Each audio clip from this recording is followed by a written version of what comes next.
This with a focus group this morning. Here we go. Okay.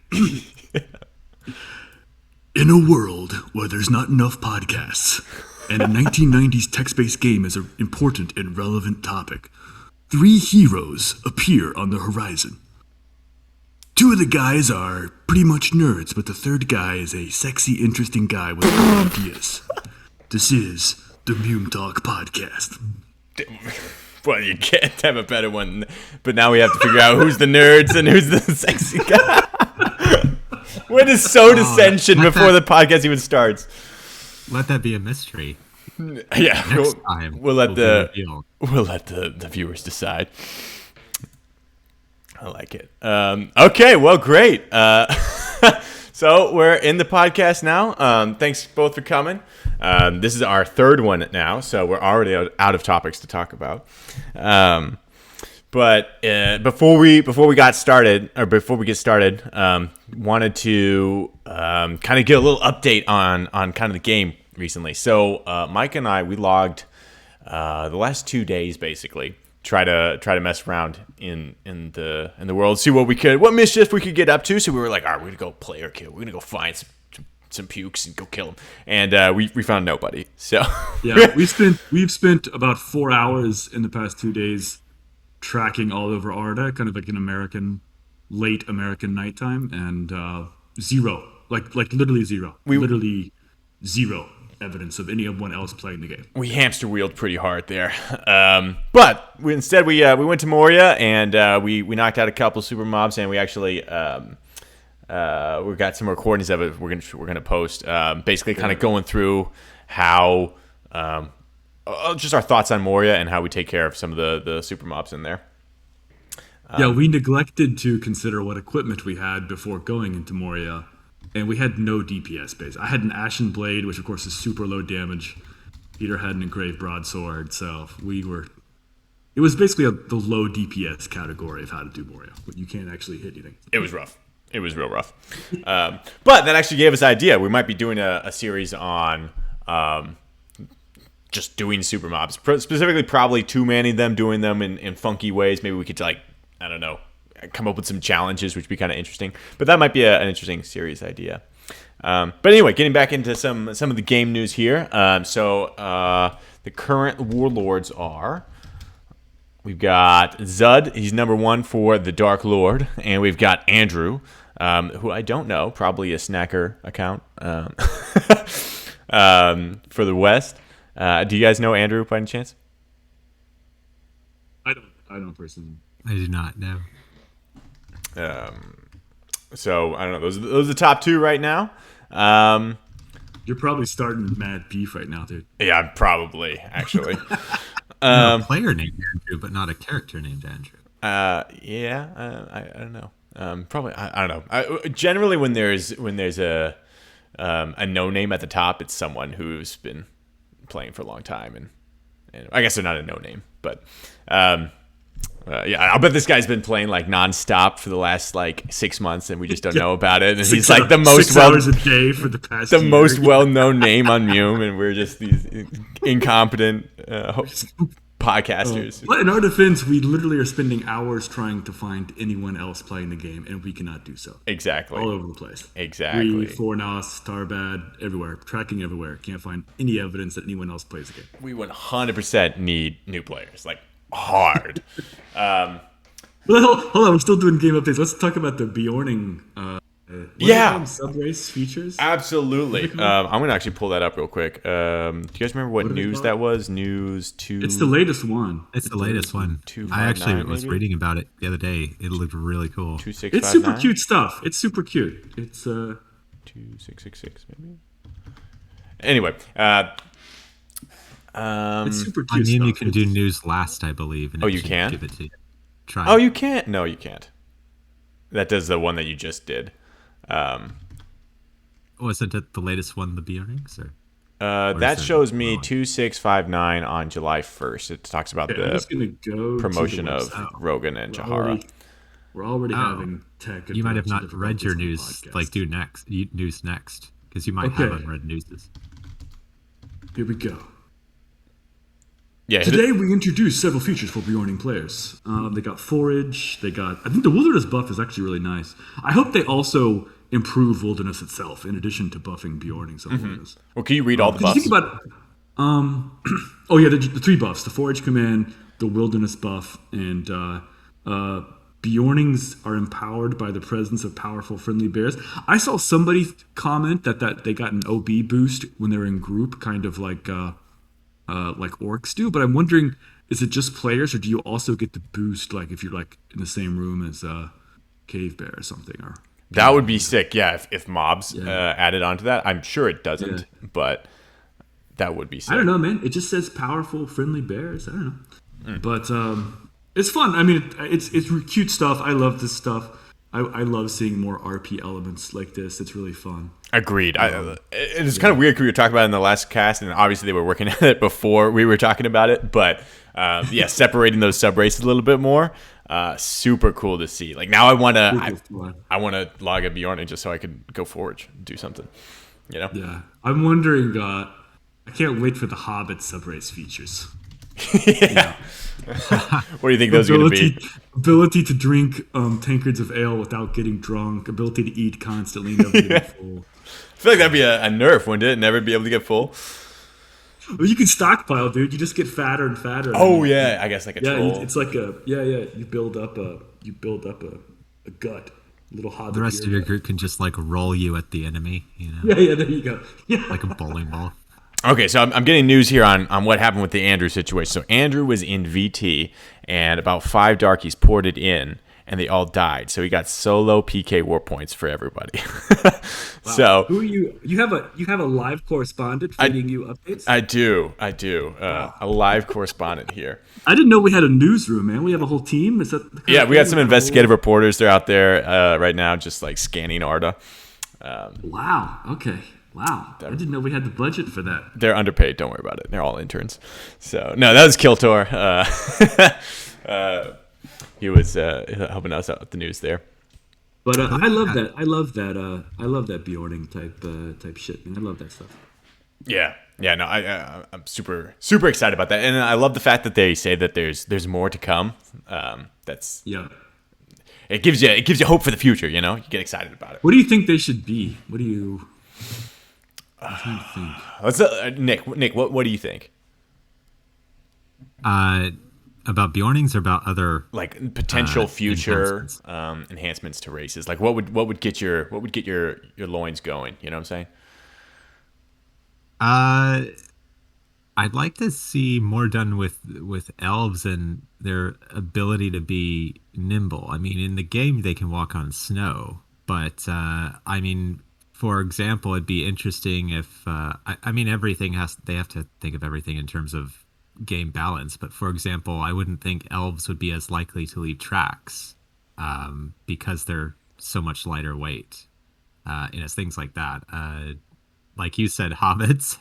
I'd have to think about what special abilities a hobbit would have apart from the ability to sneak and drink and eat copious amounts of food. Yeah, well, let's not give elves no tracks. Let's not do that. That sounds they don't need to be stronger right now. But no.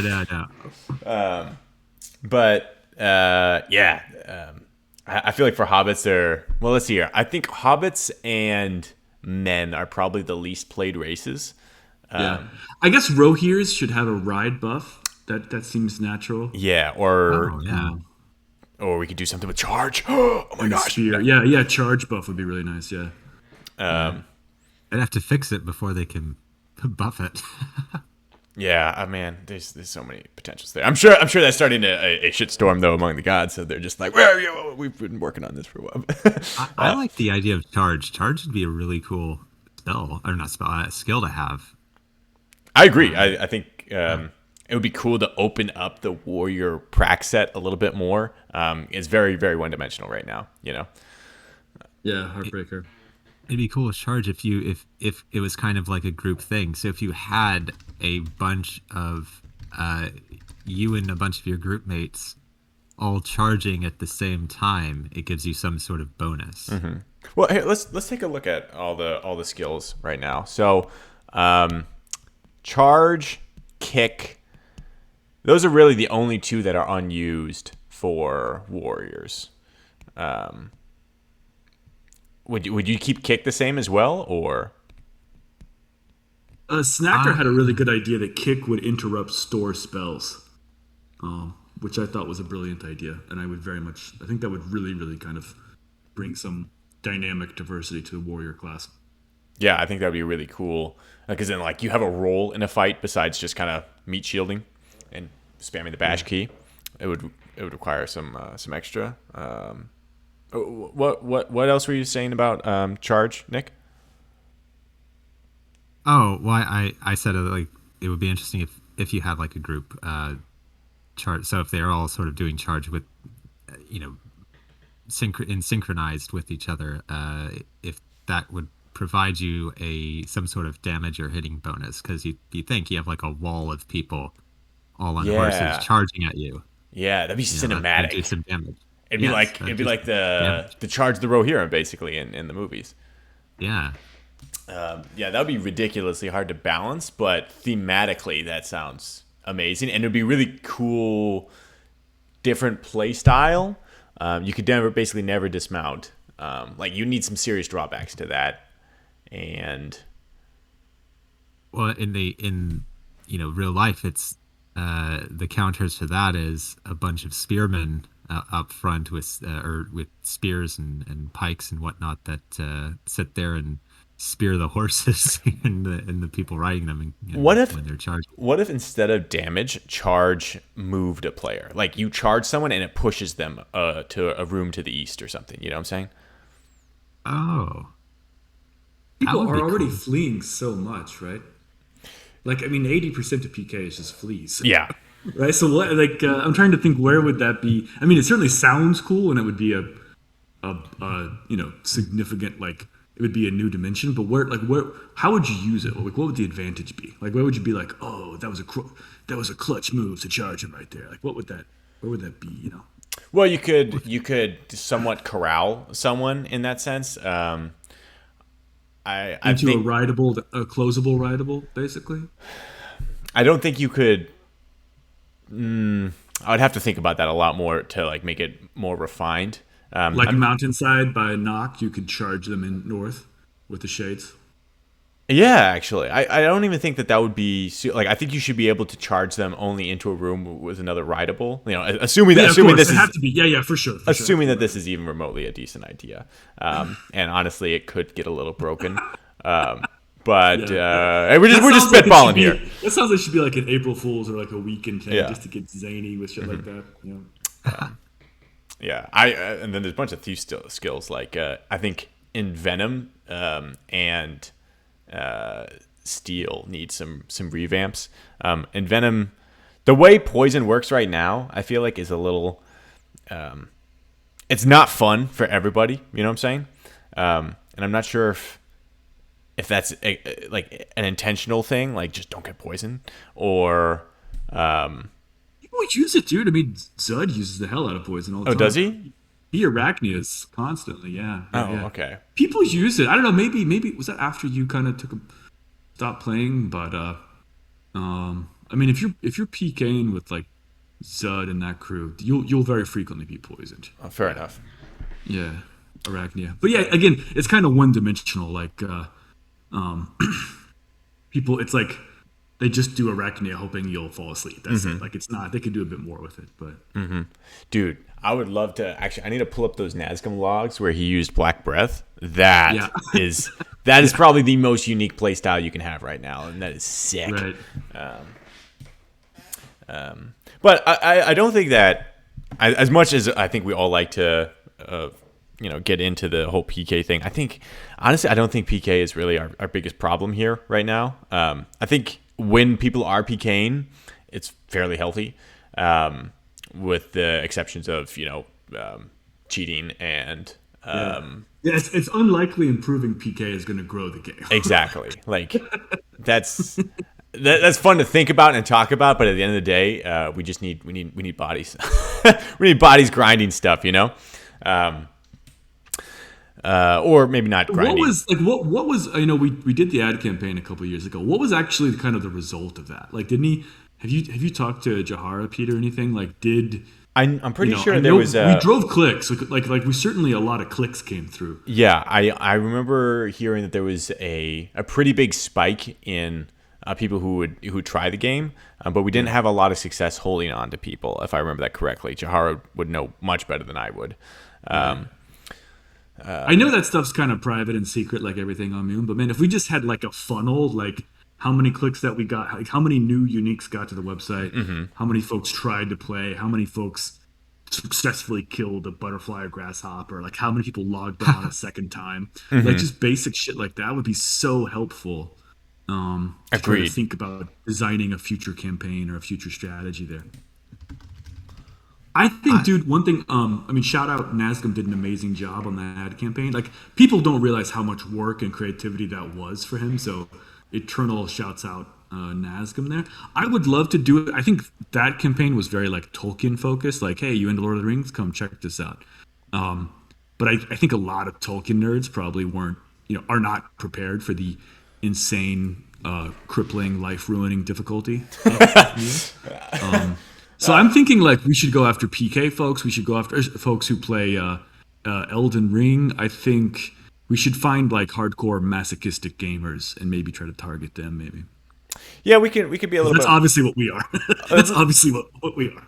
Well, yeah. I don't know if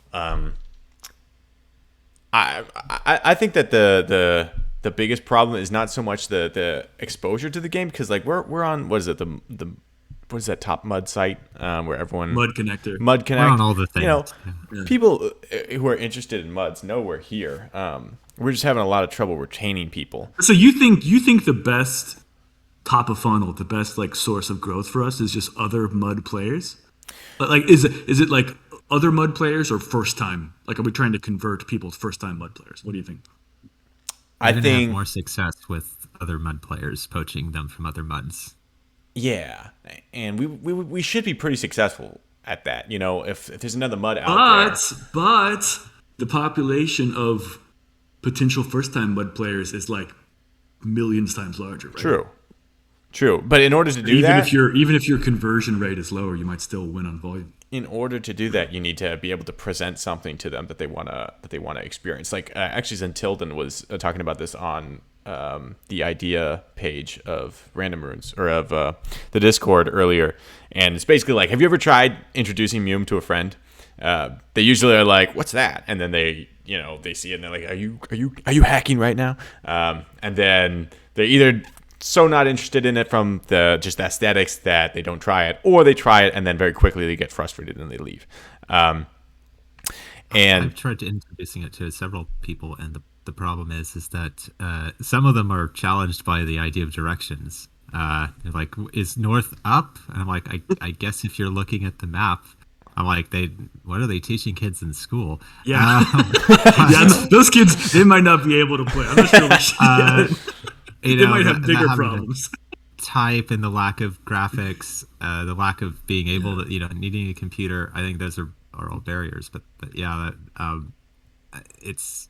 I think you're definitely going to have more success. I think muds as a game in general are kind of dying out with our generation. I think that's just it's a fact. I don't think that you're going to see a ton of new mud players, because there's so much more instant gratification to be had in other games, and there's much more sort of pretty graphics and whatnot. Like basically muds only appeal to like heavy sort of nerds and people of a certain age, and like blind people, and even young blind people, like 21 year, like I know a bunch of 21-year-old blind people. Even they haven't. I had to tell them what muds were. People my age know what muds are, but yeah. Mm-hmm. I don't know, but also like I think 5 years ago people would have said the Souls games. What's the Dark Souls? Born? What do you? Yeah, like that whole whatever that whole kind of Souls, like that whole genre, like that was a niche, like masochistic hardcore gaming genre a few years ago, right? Like I remember having coworkers be like, "Yeah, I play Dark Souls, but it's not for the average gamer or whatever," right? And then now, like just a couple months ago, Elden Ring sold over 12 million copies, like crazy. So there is. I don't know. I mean, I guess like I guess here's an assertion. Out of the hundreds of millions of people who play video games, so let's just say there's 100 million PC gamers in the world right now, in the Western market outside of China, right? There has to be what, tens of thousands, hundreds of thousands of them who I think would like, it would be interesting if we could just get them on the game and like help them play around and bang around and have fun. Like it's got to be in the many thousands out of that entire audience, right? Got to be, right? Or what do you think? No, I think that's totally fair. I just think that one of our biggest problems is a cosmetic problem. The game looks like it's from the 80s, and it doesn't have to. Have you guys seen Cybercode Online? No, what the hell is that? Cybercode Online is it's an app on the Play Store, and it's basically built on the cyberpunk universe. It's a text-based MUD, and it's got 500,000 players. It's just absurdly huge, but they've polished it a lot. So, it's on the mobile market, so people with phones actually can play. Additionally, you don't have to type everything. A lot of what you probably would type, because most of what you're typing is pretty repetitive most of the time. They've got it set up into buttons, and it's just a very nice, clean interface. While it is text-based, it doesn't feel like it's from the 80s, and I think that's a big problem that we have. Is it paid? Nope. Is it money? It's totally free.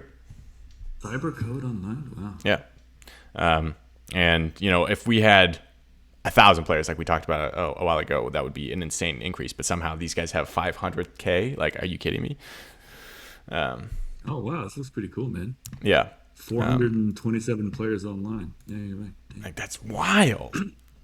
So how did they grow? We should take this as a test case. How did they grow? They're pretty new. I don't know their growth story, to be honest with you. I don't know. Nick, have you ever heard of them? I've not, but now I want to check them out. Yeah, it's really cool. Okay. All right. Good to go again.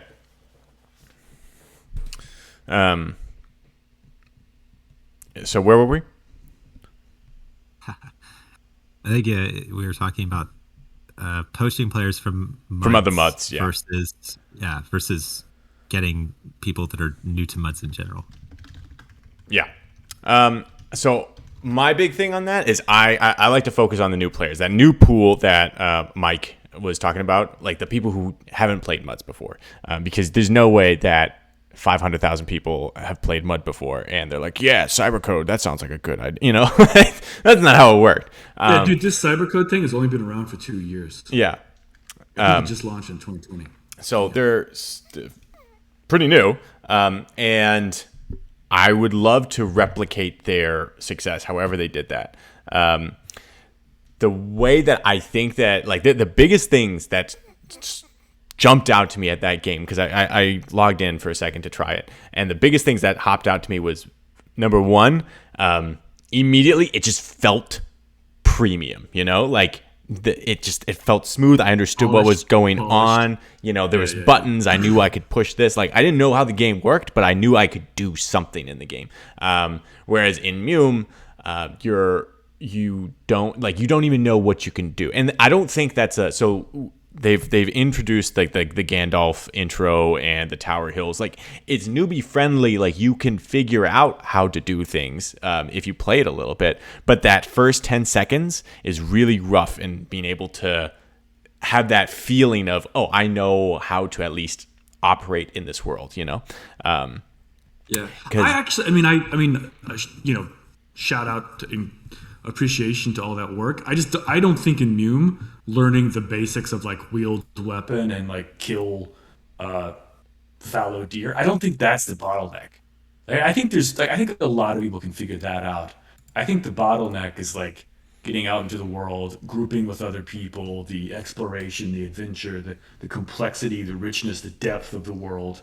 I think that, like, I see back when like my MUME career, it started and stopped. It was very like, I would create a character, get to level 12, plateau, and then like quit, and come back, get to level 15, plateau, and quit. But the thing that always helped me go beyond like those brutal plateaus, like the brown bear and spirit plateaus or whatever, was grouping with people, being able to do like some complex grouping things, very experienced leaders, going on new places, new adventures, like first time going to Rivendell, first time going across the Misty Mountains. But I don't know, that is the stuff that hooked me, as opposed to like just needing to figure out how to like type wield sword or something like that, or hit snake. I don't know.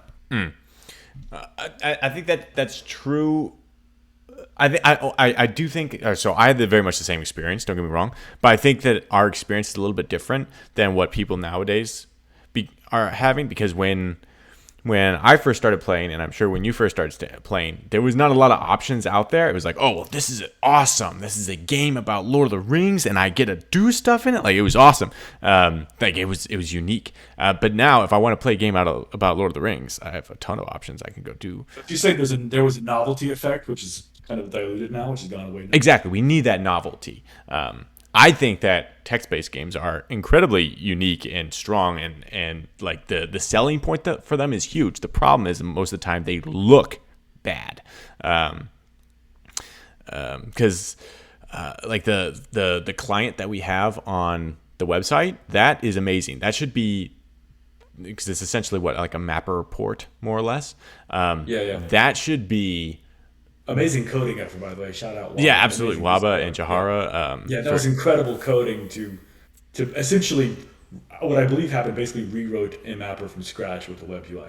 Why? Not the data, but the client. Yeah. Mm-hmm. But that needs to be our holy grail. That's our like, okay, this is how you play the game. Okay, you're gonna log onto the website and you can play this on your phone. You can play this on your on the desktop, and you just hop onto this thing, and this is all you need, because again, go back to Cybercode Online, that app, that is all you need. There's no extra special, like you play it through the app, whereas if you want to be competitive for like, okay, so right now I've got Telnet up, and this is great for showing the game and moving around a little bit, but the other day when we were going to PK a little bit, I had to boot up JMC, because there's no way I'm going to PK effectively without my setup, So, like, I think we need to. Again, this is just me ranting here, but if that's our gateway into seeing if someone wants to play the game or not, when they click that web client, needs to feel like you can use it. Maybe if you. Okay. So here's the question. Here's a thought experiment. Let's say we do an ad campaign again and you click through.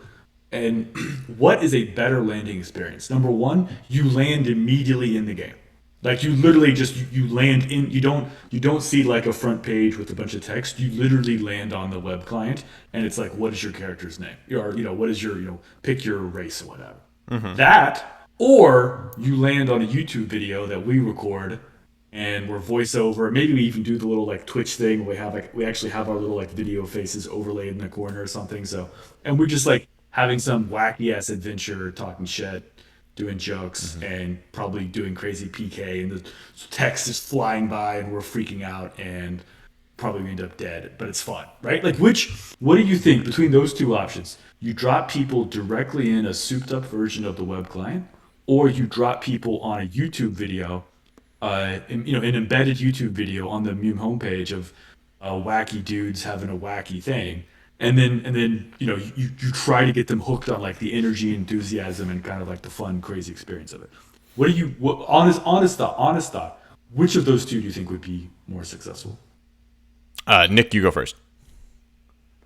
I think it depends on the person. I think for me, I would say dropping them in the middle of the client, but for some people I could also see the embedded YouTube video.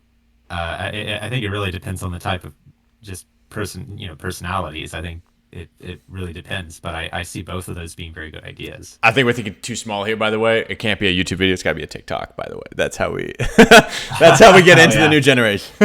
Okay, let's start the MUME TikTok. MUME TikTok.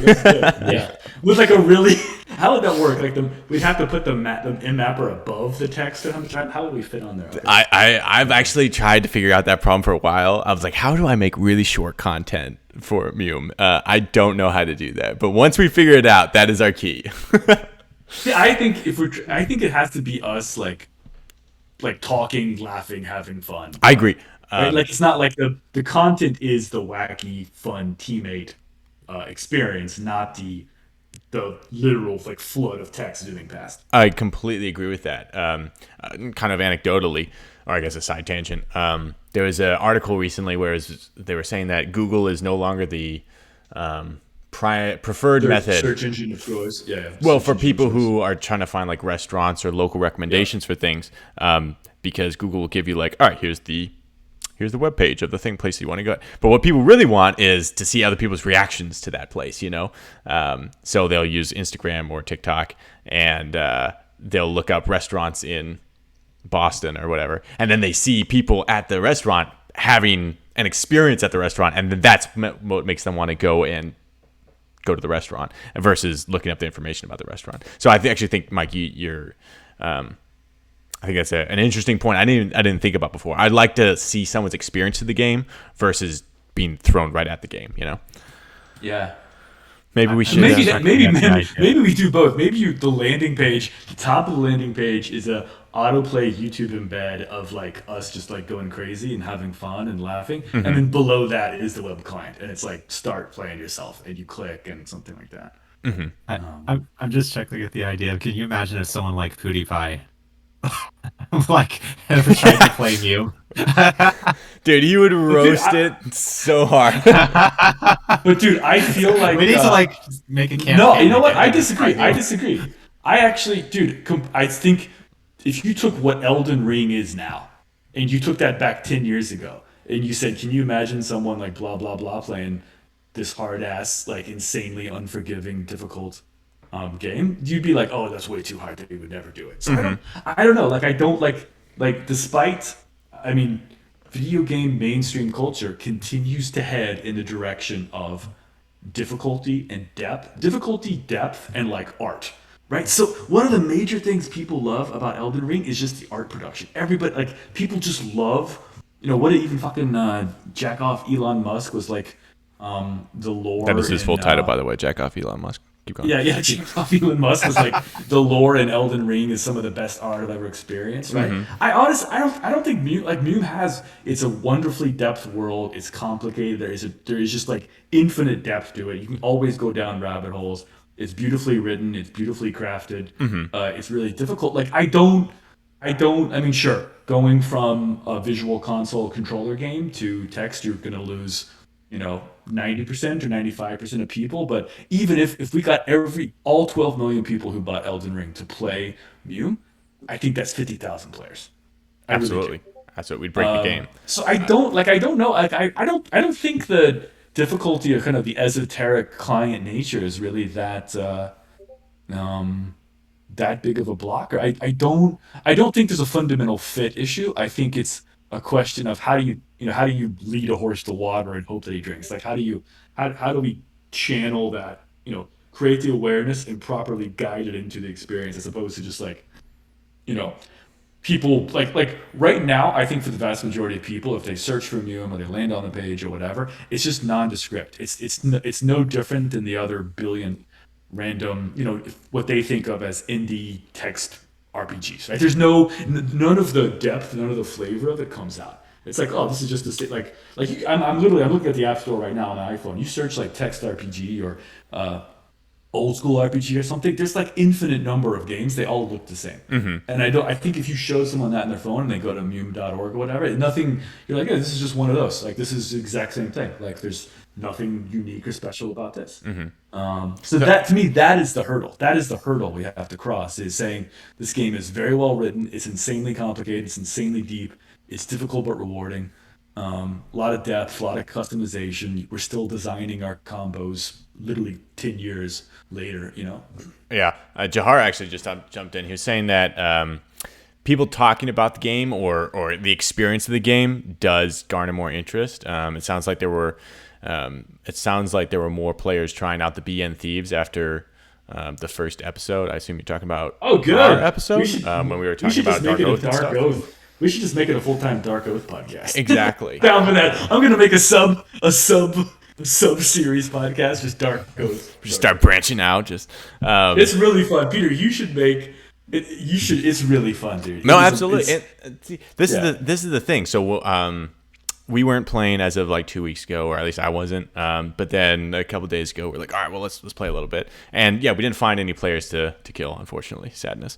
But once I was playing again, man, I had so much fun messing with my stats and getting my my orc back up to combat readiness. Huge thanks to Zud and Cthulhu for helping me recover my equipment and grinding some gold for me. Shout out to the Princes of Sauron. Absolutely. The Princes of Sauron. Exactly. Shout out. 100% shout out. The Dukes of Sauron. No, we're not going to.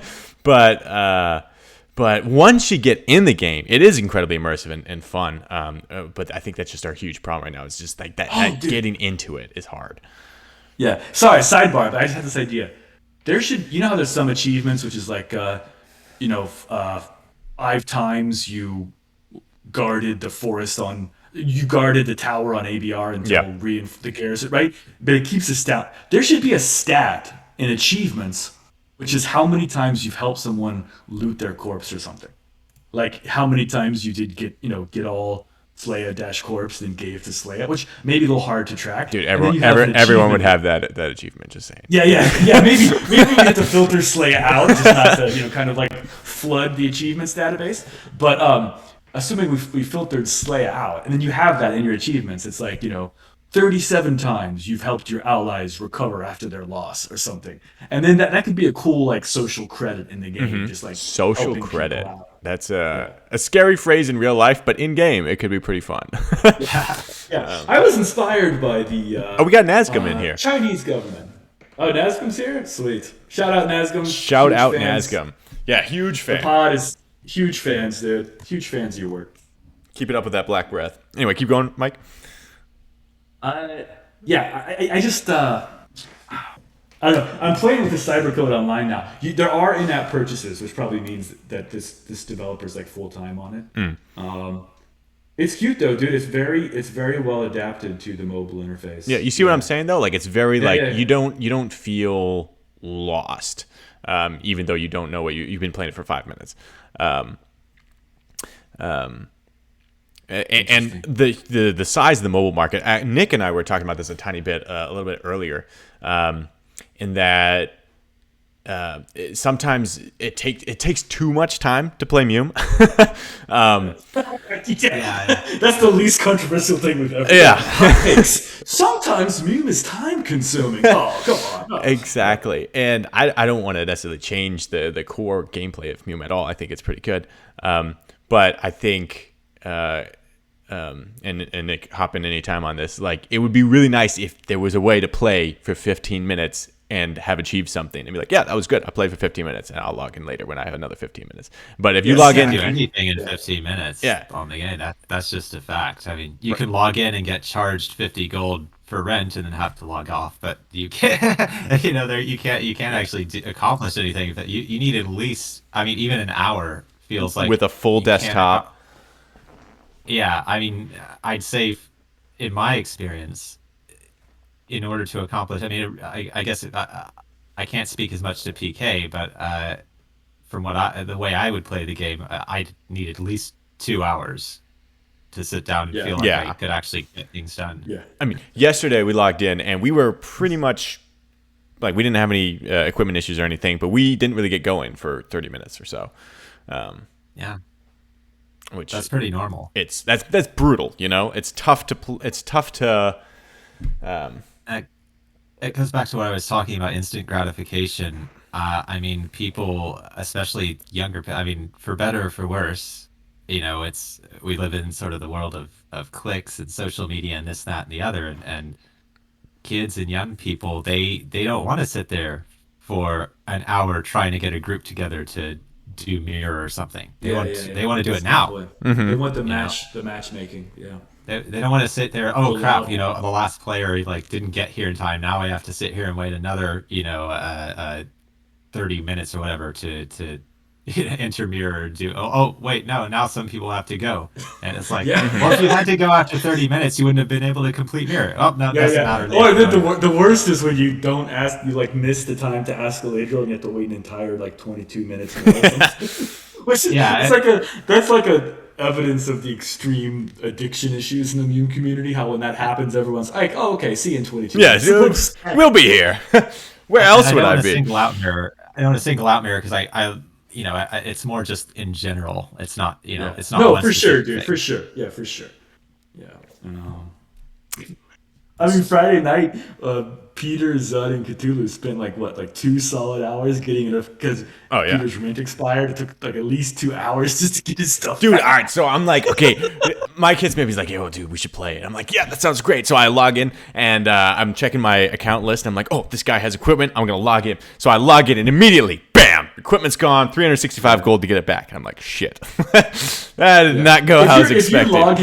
If you're logging in and your rent's expired, there should be a prompt that says, the innkeeper, upon your return, the innkeeper will confiscate your stuff. Do you want to continue? Yes, no. Because yeah, exactly. Like if I had checked, I should have seen that it had the expired flag or whatever. But I breezed right by that, and I was like, well, here we are now. So, but yeah. So we should organize. We should organize. Exactly. Okay. So there's like a high level kind of philosophical debate about. There's a spectrum of there's friends of current players on one end of the spectrum, and then probably experienced MUD players maybe in the middle of the spectrum, maybe closer to that first end. And then the other end of the spectrum is like the Elden Ring players and the mobile Cybercode Online players, which I did not know exist, but seem an interesting group. And so certainly it's not one size fits all. There's no growth strategy that's going to work across all that entire spectrum. But it'd be interesting to think about what growth we could actually try, what we could actually what tactics might work for across that spectrum, and what we could actually try to do, like what's actually kind of feasible or plausible for us. But the thing is, the great thing would just be data. Like if we could just go back a couple years and look at the campaign and just see the funnel. Where did people drop off? Did people bounce off the website? Did they get into the game? Did they leave Tower Hills? Did they engage in combat? Like just try to understand the drop off. That would be so helpful. Mm-hmm. Absolutely. I wonder if we could, if there was like a petition we could put together for the management just to have some of that data available, because that's encouraging to the player base too. I don't think anybody who's in the Discord wants MUME to die. I think most of them want to contribute to the game one way or the other, and having that data, I don't know. I think that would encourage people to step in more and be like, hey, I can help out with this, So maybe we can ask about that. I've had more. I will say I've had more success when trying to get sort of changes made, usually sort of small changes, in approaching specific people directly. Mm-hmm. Like I'd filed like bugs and ideas and stuff about things like, for example, wooden ring being inconsistent with the other rings not having the keyword wooden ring. So because there's a lot of things with the keyword ring and a lot of keyword wooden. I'd been doing that for a couple of years and nothing, but then I sent Jahara a tell and I'm like, could we just add an extra keyword wooden ring so it's consistent with the rest and I can do get wooden ring pack. Mm-hmm. And he's like, oh yeah, sure, let me fix that. 2 seconds later it's done. I'm like, that was awesome. So I found that like approaching people more directly tends to work better than trying to go through petitioning idea boards, stuff like that. Two things really on that. Feels like it goes into the void. 2 things on that. Number 1, Jahara is awesome. So there's that. Yeah, I would agree. Shout out Jahara. Yeah. Jahara is the man. But number 2, no, that's exactly how the military works too. So if you get like an email, if someone sends you an email about something, you have like a 3% chance that anything's gonna happen. But you got to get someone's face about it for sure. I think it's a life thing. But yeah, so kind of getting organized, like Mike was saying.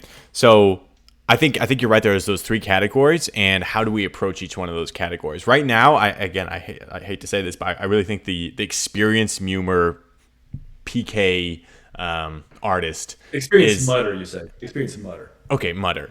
No, which one? But you said Mumer. Is that like Mumer, as in like the people to previous MUME players that we can pull back?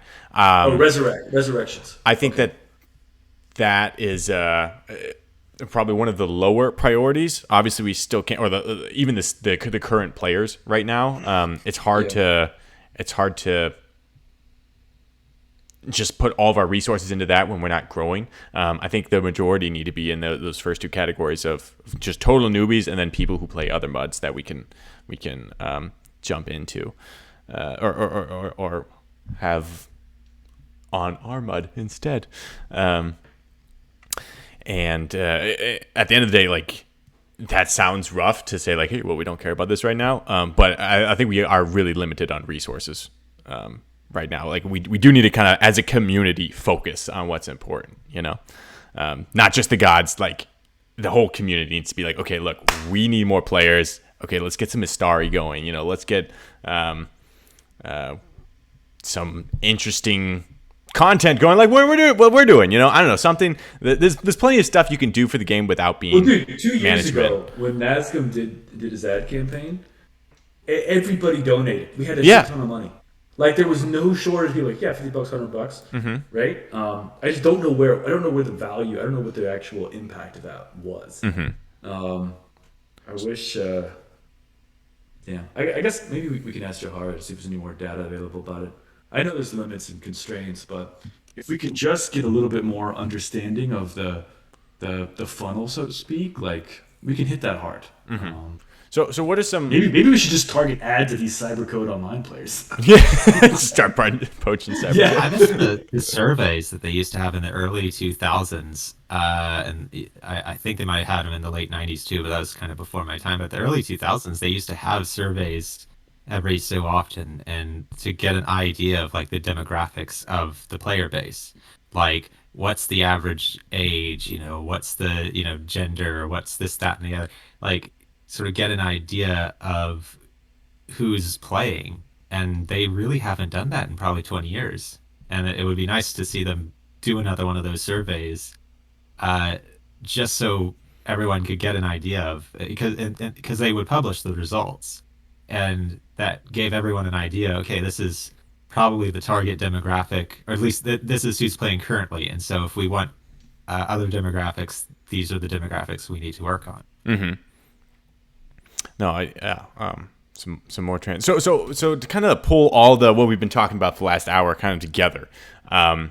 So what are some concrete things we could either do or ask for between now and the next podcast, that we could, maybe take some steps to growing the player base? So consolidating some of that data, or viewing some of that data on, how effective the advertisements were, and getting some maybe demographics on the player base, so we have a good starting point. I think the funnel, I think, would be amazing. And it's okay if it's, like, patchy, if the data has, like, like, maybe we have, like, hits on the website here, and then people who click play over here, and new characters. And even if, like, maybe management wants to obscure something, like, it's okay just to give us, like, proportional stats, like, out of a sample of signups in year 2020, X% created a character, Y% wielded a weapon, Z% engaged in combat. I guess the ultimate stat is who logged in again.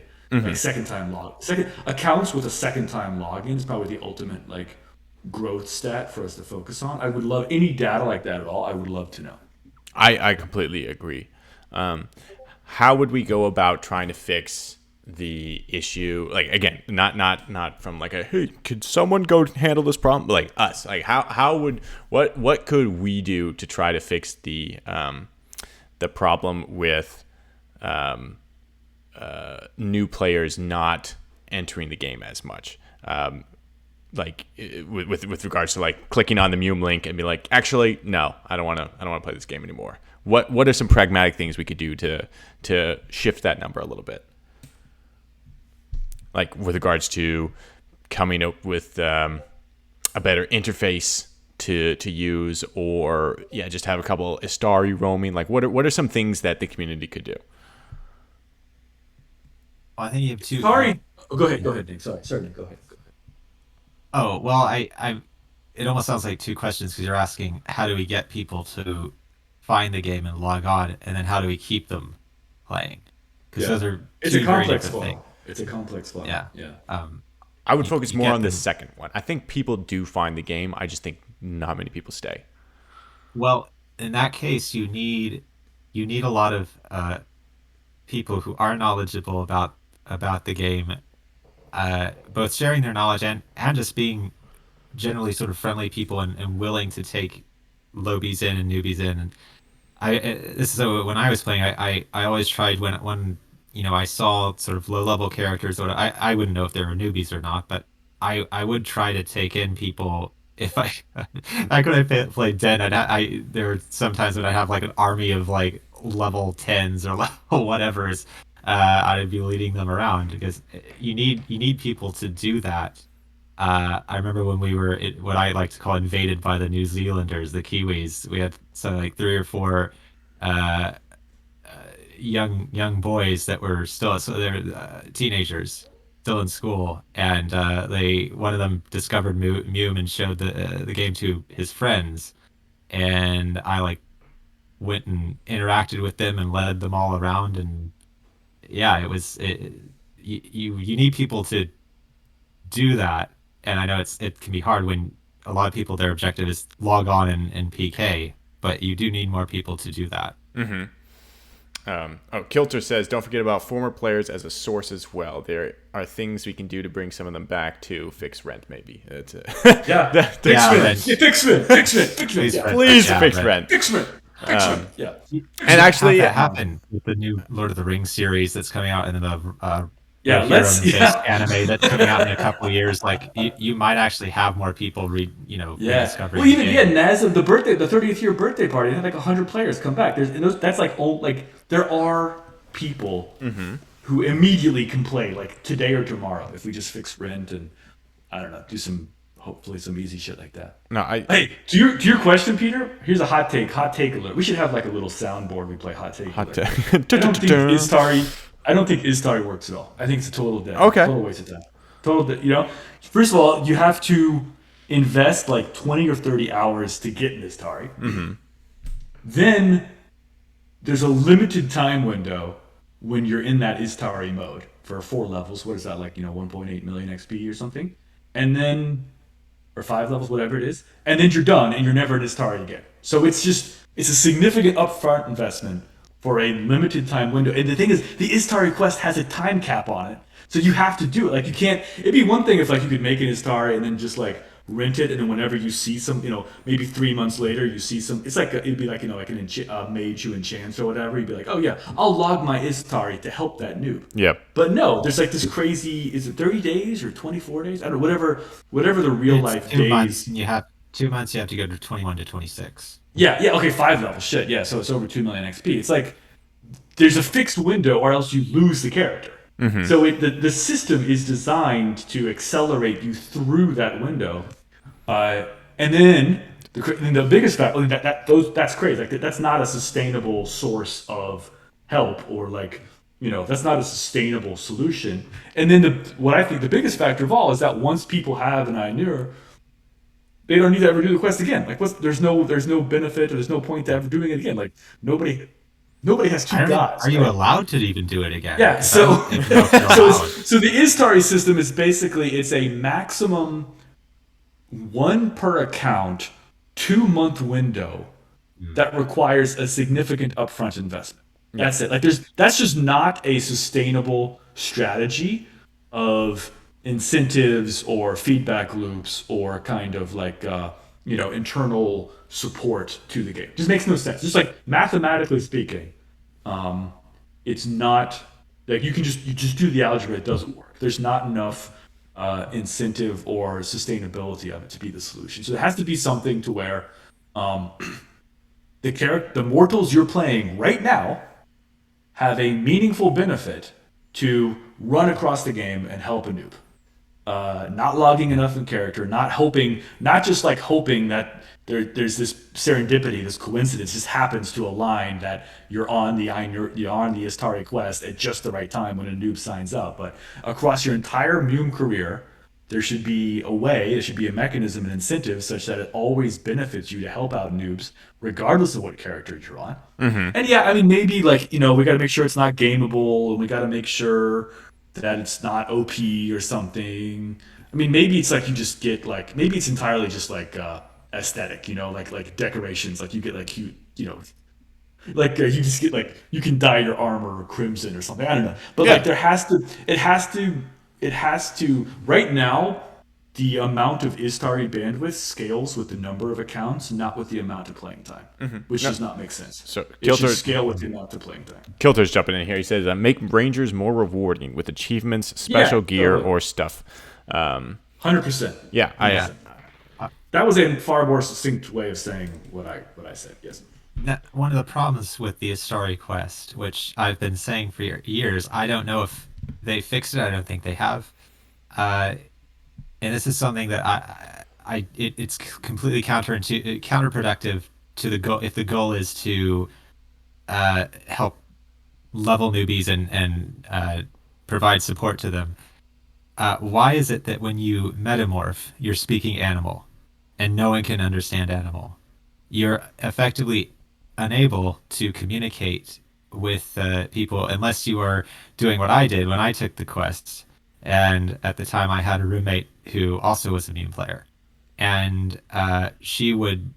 We sat in the same room, and I'd be like, tell a person I said this, right? And she'd say that, and that was the only way, because otherwise it's just absolutely hair pulling out, infuriating to have to try to meta back just to communicate with someone.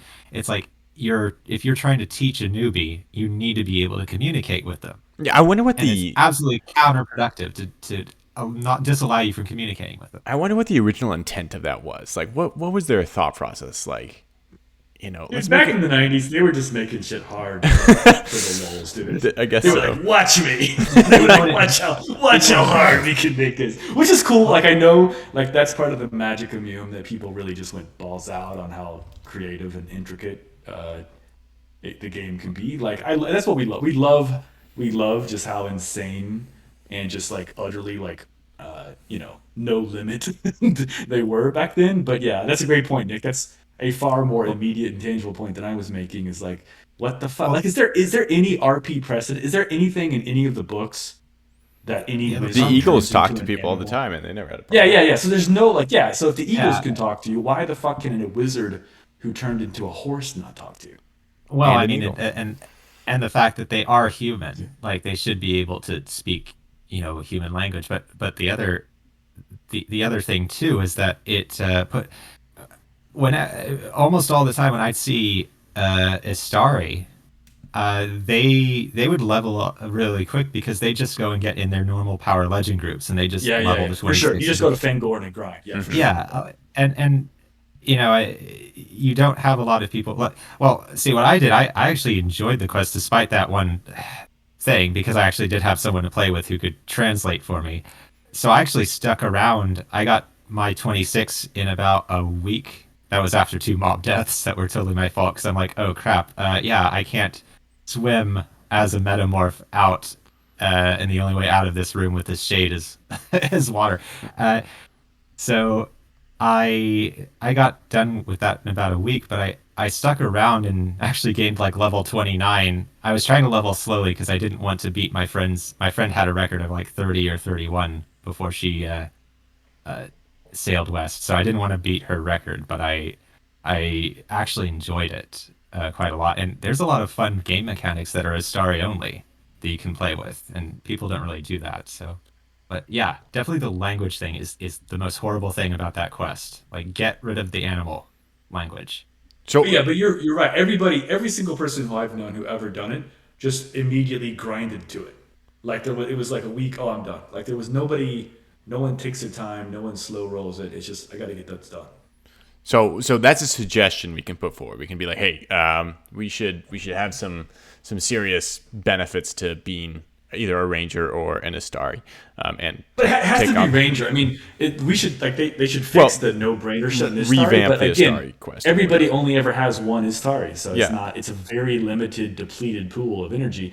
And the vast majority of people who want to contribute and give back have already done it. So any change to the Istari quest is not going to apply to the vast majority of people who want to contribute now. What if we what is something that we could do? What if we had like a ranger daisy chain where we just had somebody logged in as a ranger, and you get a ping on your phone if some newbie logs in or whatever, and then you can go help them, and then you get off shift, and like basically you don't check it unless you get a ping on your phone. Like, is that something we could do for a week just to see like if that has any effect on anything, or what I'm trying to think of, like, what as where we are right now, what is something that we could do to help out new players? You could script that in a client, because there are services like Pushbullet and whatnot that you could script that in a client and have when a newbie logs on and you get a notification as a ranger, you could have something that pings your phone. Whether it would be supported by management, I don't know. Well, because I mean, the thought process there is I don't have time to be on MUME for the entire week. That's not a thing. But if That hasn't stopped you in the past. it's true. It's not. It's historically speaking. That issue's never been an impediment in the past. Yeah. But you could also run afoul of the rule against idling and botting. If you just sat there and the only purpose of you staying there is to like no void in. which sucks though, because if there was someone new to log on and I got a ping about it sometime in the next week, like I would be happy to chat with them, be like, hey, welcome to MUME. Was there something I can help you with? Or like, you want to check out this cool thing? Like, I don't know. Like that takes 5 minutes and nothing. I mean, you guys have played multiplayer games before that you've hopped in. Nothing feels better than a player reaching out to you immediately and being like, hey, what's up? As opposed to a bot. Yep. Yeah, that's happened to me on a few MUDs, and it's really helpful because even though I don't know how to play MUDs, even though I know how to play MUDs, I don't necessarily know how to play that specific MUD, and it really helps a lot when people reach out to you. It Exactly. makes you feel welcome. Or just to say hi. Like, all right, so like both in your guys' case, so like Nick, you're not really playing right now, and Mike, like suppose there was a situation where you got a ping on your phone. You didn't even have to do anything. Like you don't have to spam anywhere. But you got a ping that someone logged on and you had the opportunity to say hi. Like, would you find that interesting or something that you would want to, be like, hey, welcome to you. Yeah, I would rather just make some broader incentives that applied. Yeah, I don't know. I think I would. I mean, I hate to be a broken record, but I go back to my suggestion from the first episode, which is that if you're leading someone, if your character is leading another character and they're getting first kill, then you should get that trophy benefit yourself. So even if you're level 60 and you're helping someone kill a brown bear, if it's their very first kill, you get XP on that kill as if it was your first kill as well. That I feel like that just deeply incentivized grouping across. I'm sure put some constraints like level this, level that, like put some checks and balances into it to mitigate abuse or whatever, but something like that across the board to just make it a no-brainer to group all the time. Like create a situation where people feel like if they're not grouping, they're kind of wasting their time. Exactly. I feel like love something that like idea. that's like wide and kind of fertile across the board. you want people- would probably have a. I think you're 1,000% right. You'd want people to be aggressive. Everyone in the game have an aggressive reason why they want to get with newbies, not just Exactly. Yeah. And just group in general. Be like, oh fuck, I just know group. Oh, I should be grouping. Oh, I hate not grouping. Yeah. exactly. Well, 'Cause that is. I mean, so many games are like that. If you're not in a group, it's like, I'm wasting my time. Which does not mean take away charm. I'm not saying you can't play the game solo, Yeah. but I think have an aggressive reason. Like actually, things are awesome if you do this though. Yeah. I like the idea too because the higher level the leader is, the more incentive the leader has to group with lobies. And the higher level they are, the more likely they're an experienced player. I mean, after level 50, 60, whatever, it gets really, really hard to level because of how the trophy system works. So if you provide that incentive, that's going to be the most efficient way for someone, say, like over level 60 to level. So Exactly. you're gonna get a lot of experienced players wanting to group with lobies. So then you've got some maniac going for level 100. They log on. They're like, "Are there any noobs on? Any lobies on?" And then they're like, "Oh no, I'll log on later. I'll check tomorrow or something." Right? Yeah. Like their entire kind of mindset becomes, I got to find a group to play, as opposed to what we have now, which is, I either play solo or I only group with my friends, which is an activity we coordinate entirely offline. It is not visible to the world. And in fact, it creates a dynamic where people log on, they see the who list is long, but there's no narrates and there's no chatter and they're not getting invited. So it actually feels like alienating. Yeah. Right? Like when I start a new incog character and you log on and there's like 15 players on, which is, it's been a while since there were 15 players on, but you log on and there's 15 people on and they're all in a group and they're not talking to you. Like you just feel isolated. Yeah. Right? It should be the opposite. You should feel there should be chatter, there should be engagement, people should be pinging you, people should be, you want to XP, you want to group with us, do you need stuff, right? Like the game should, like you said, Peter, you log in and the game pulls you in. It's like, yo, come on. Some They urgency. could even have a system for like awarding / recognizing, people who do go out of their way. Like have something like every, I don't know, week, every month, every whatever, have something where kind of like the Ward Alerts list, but we're recognizing this person for their contribution to. Absolutely. Yeah. Dude, I'm low-key Love getting it. excited about this, by the way. This sounds like really dope. Like something we could totally do, by the way. Yeah, you get some, you're like, oh, you've done so much to help new adventurers in the wild. Then you can go to like every town you can go to the mayor or secretary and cash that in for some like, oh, in Give Fort them Knox, free you can rent. go- Yeah. Free rent. It all comes back to free rent. We should have called this the free rent podcast. The rent is too damn high. Yeah. Yeah. No, I don't know. Like just talking about that makes me excited though, because I can totally see how that would make me feel as a lobby. Like I would want to, like that feeling of this is an adventure. Take my hand, let's go. Versus go find your adventure. Right. Yeah. It's like whenever I make a new incog and I'm fucking around, it's like there's nobody's talking, and you ask for help and people are like, "Oh, group is full, sorry."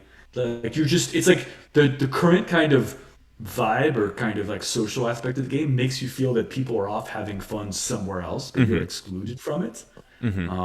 So of course you're just like, okay, I'll design my entire character to be about solo play or charming or something, which just perpetuates the issue, and kind of leads to a vicious cycle or whatever. Absolutely. I actually think a part of that, this is a little off topic, has to do with equipment though. I think right now there's not a lot of player trading.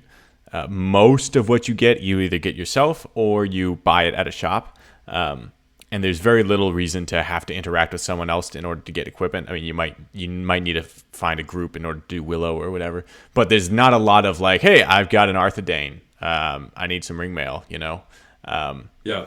And that's definitely off the side for what we were talking about. But having to rely on other players for trade is a great way of causing more communication to happen and more like narrates of like, hey, I'm over here, can someone come and help? Or I don't know, it creates a more dynamic environment for communication. We got player Knack in the or not player Knack, we got P Knack in the shout out Knack. the last Zoggers. That is such a fun race to play. It's so super hard, but there's so many cool dynamics about Zog. Not to get off topic, but I just wanted to throw that out there. It's really cool, and I love that they every time, either when I was playing Zog or when I would be raiding Zoc, I always would go and say hi to Jim, his statue there, because I think we all miss Jim. Absolutely. For sure. Yeah. I don't know if you're just tuning in, Knack. We're definitely at the latter half of the podcast, probably winding down here pretty soon. But you missed a lot of great discussion about stuff. So Maybe we should make a Discord channel around growth and really get serious about it. I think we 100% should get serious about it. What do you mean by a Discord channel? Like, what are you proposing? I don't know how this fancy you kids and your Discord shit work, but I mean, just like create a place where we can start talking about growth, kids and their sharing data. Facebooks, you know. Yeah. Just start kind of organizing some discussion, organizing some data about it. Always do that. That's pretty easy to do. Yeah. You mean like a whole separate one? We just start inviting people who'd be interested in contributing. I don't know, yeah, or just a channel in the one. I don't know. I want to avoid the current dynamic I see in Discord where most posts are 8-paragraph pseudo political rants. I want to avoid that. Gets lost in the sauce. We need a focus essentially. Like I agree. I think we actually need a different Discord server from the official MUME one, because the official MUME one, I mean, I can't speak to the last several months because I left, but it's definitely, I would not describe it as welcoming to new players, or, well, a lot of people anyway. It was like a bus stop at 2 a.m. Yeah, it's a Waffle House. Yeah. Yeah, it's the Waffle House cuisine at 3 a.m. People, yeah. But I think that it reflects badly on the game, and it's even worse that it is called the official Discord channel and it's linked to from the main meme page. But like, I kind of feel like it would be good if people started a competing Discord server for what we actual should discussion do. What we about should the game do. and polite discussion. Yeah, Peter. What about this? Let's me and you, and Nick, you of course, obviously you're on the team, or anybody who's like high energy and like fun and wants to like do. Let's try to think, what YouTube video could we record, stream, like Twitch style, very social, engaging gaming that would get people pumped. Like, would it be PK? Would it be killing? I've thought about that a lot. Or something. I think because you want something that will appeal to an audience that's not just Mumers. Right. So I don't think PK would be the best way to go about it. You might be able to get a good video there, but you want it to be slow enough that people can, not that they have to read every word, but they can have an idea of what's going on. Because I do think it's not enough to just be having a good time. You also have to have a semblance of, I see that what they're kind of doing. You can't just like be doing magic. You don't think just the fun? You don't think just like the infectious energy, the fun would be? I think it's a big point. Remember that time we got into Moria and we set up the trap in the East Gate and we lured the orcs in and we butchered them all. Remember that time? Oh yes, a year ago or so? Absolutely. I feel Juicy like memories. that was an extremely complicated thing, but I feel like we were all just like going nuts on Skype and laughing. It was like a very fun, intense fight. Like, I think that if we could really produce it well, and maybe even like have our faces on there so we're like going nuts and freaking out. Like, sure. I just feel like that shows like how much wacky, zany fun there is. I think we can totally do that. I think the key to that though is just we're gonna just need to have a lot of recordings of stuff we do, and then we just pick the best one. Streams to find we're just gonna have to pick the best one, basically. But no, I 100% think that there needs to be. Oh, go ahead, Nick. I was just gonna say, do a live stream of like Mirror, because then you could actually do something live. You're not running afoul of Oh, that's kind of cool. broadcasting. Yeah, That's a good idea. There you go. And you have the time constraint of what, like an hour, however long it takes. So, it's not going to be insanely long. You're either going to win or you're going to lose. yeah. And you can show, you automatically have to have a bunch of people there. So this is like, oh, look, you're communicating with all your friends. And I think Mira would actually be the perfect thing for a live stream that is a PK. That's a great point. Yeah, Kiltor agrees with you as well.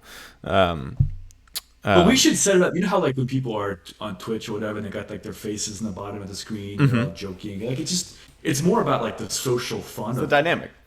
Yeah. So, no, we could totally do that. We can try doing a couple things. We just need to make sure that we're recording, and then go out and try some wacky stuff. Okay. Absolutely. Okay. Let's also. I also want to kind of circle back though to that Discord idea.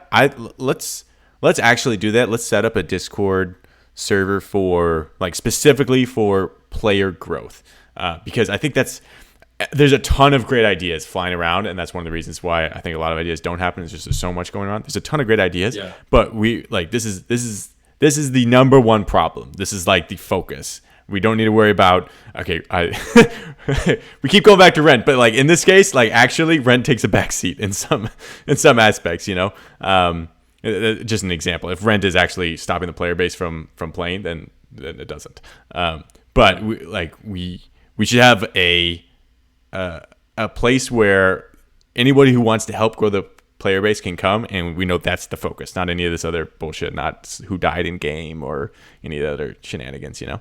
I think that's a pretty good idea. Let's I'll look into setting that up after this. I think it's a good idea. It's And we basically need something that's moderated, basically. Are we gonna get Nazgum on the pod? Is he gonna do an interview with us or? At some point, hopefully. Right now, he's not. Nazgum, if you're listening, we're huge fans, and we'd love to have you as a special guest. Absolutely, would love it. That would be awesome. But even if he doesn't want to do an interview, maybe we can just like have a call with him, like not recorded, just to learn about the ad campaign or what he did. Because he like went to bat. He like stepped up there. Agreed. And I didn't even think about that. Yeah, he would definitely have all that data, I assume, right? At least where everything went. Right. No, that's a great idea. Yeah. All right. Well, let's work on a couple of those things. Then we're gonna work on the Discord server. We're gonna work on let's try to do a couple random things and get some extra footage. Knack thinks we should focus on players from other text games. Knack. I know Knack came late. We were chatting about exactly that issue. Knack. We had our theory. Knack was kind of like there's like a spectrum of different player audiences to go after, and probably like the other text games is like a higher converting, like higher conversion rate audience. And but I certainly don't know, I shouldn't talk for the group, but my impression definitely is like it's not a one size fits all thing, and we need to think about how we can grow from different. No, don't be sorry. I'm just saying, No, you should be sorry. Be sorry, man. Yeah, you should. Yeah, get the fuck out of there. But we definitely were on the same page there. We're on the same page. Yeah, there, for sure. All right. I think it's about time to wrap it up. We're about the 1.5 hour mark. But again, thanks for everyone coming in on this. I think I actually had a plan of some of the stuff we were going to talk about today. We didn't talk about any of it, so it's fine. We kind of went with the flow. But thanks again, Mike and Nick, for taking the time out to talk about this again. Certainly before we go, though, we're going to need an outro from Mike. Dude, my throat, I'm like self-conscious. Oh, you're done? Oh, yeah? How can I do it? It's like, This has been WMUM MUME Talk.